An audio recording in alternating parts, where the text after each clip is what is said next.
Look at this neighborhood. Brand new roads, emerald green lawns, swimming pools shimmering in the sun. It's the American dream, aggressively expanding into the desert.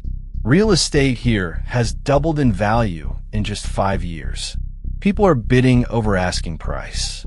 They're fighting to get in.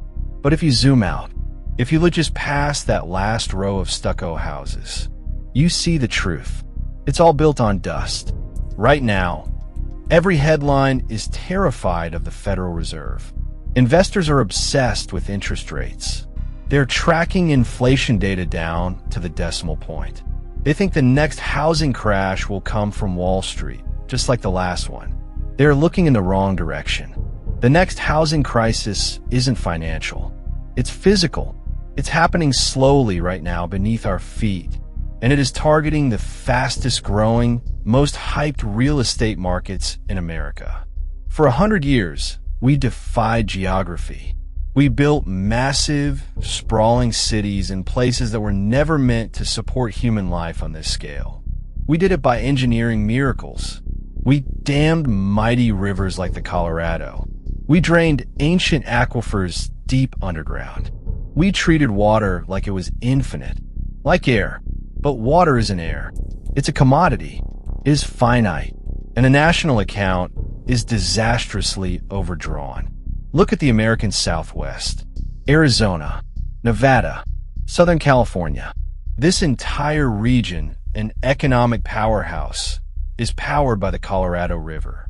It's the single lifeline for 40 million people and a massive agricultural industry. And it is dying. The reservoirs that hold this water, Lake Mead and Lake Powell, are at historic lows. You've seen the pictures of the bathtub rings on the canyon walls. That white line is a tombstone for a surplus that no longer exists. We're taking out more water than nature put back in for 20 years straight. It's basic math, and the math says we are insolvent. Now, you will hear people say it's fine. They'll point to a snowy winter and claim the drought is over. They talk about desalination plants on the coast or piping water in from the Mississippi. They believe technology will bail us out at the last second. It's a comforting thought. It's also delusional. A good rainy season is a drop in a bucket that has a massive hole in the bottom. And desalination? It's too expensive, too energy intensive, and way too slow to save a suburb in Phoenix that is running dry next year. This reliance on a future technological fix is the ultimate false hope. It's allowing us to keep building unlivable houses in unlivable places. The turning point isn't far off in the future. It already happened. It happened quietly in a government office in Arizona just recently. The state told developers in outlying areas of Phoenix, some of the hottest markets in the country, that they have to stop building. Why? Because by law, to build a subdivision, you need to prove a 100-year assured water supply. And they couldn't do it. The groundwater models showed there simply isn't enough. Overnight, land that was destined to be million-dollar homes became essentially worthless dirt. Think about what that means. This isn't an interest rate hike that makes your mortgage $300 more expensive a month. This is an existential threat to the asset itself. The value of a home is based on the assumption that you can live inside it. A house with no reliable water connection has a value of zero. In fact, it's a liability. It's just a pile of wood and drywall in a desert that is trying to kill you. What happens when the big banks fully internalize this risk? They are already starting to get nervous. What happens when they stop writing 30-year mortgages in certain zip codes because they aren't sure the water will last 30 years? The moment financing dries up, the market evaporates instantly.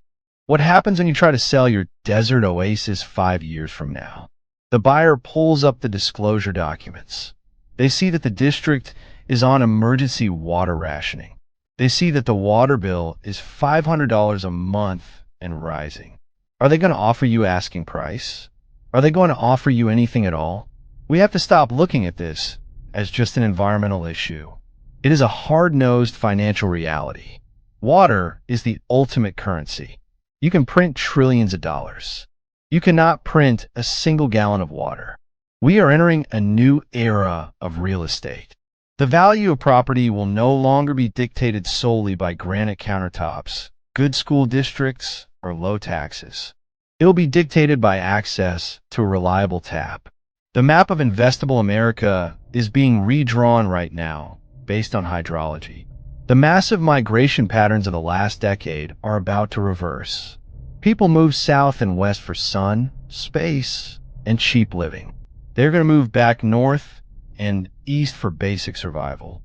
The crash won't happen everywhere all at once. The Midwest, with the Great Lakes, holds 20% of the world's fresh surface water. That region might become the new gold rush.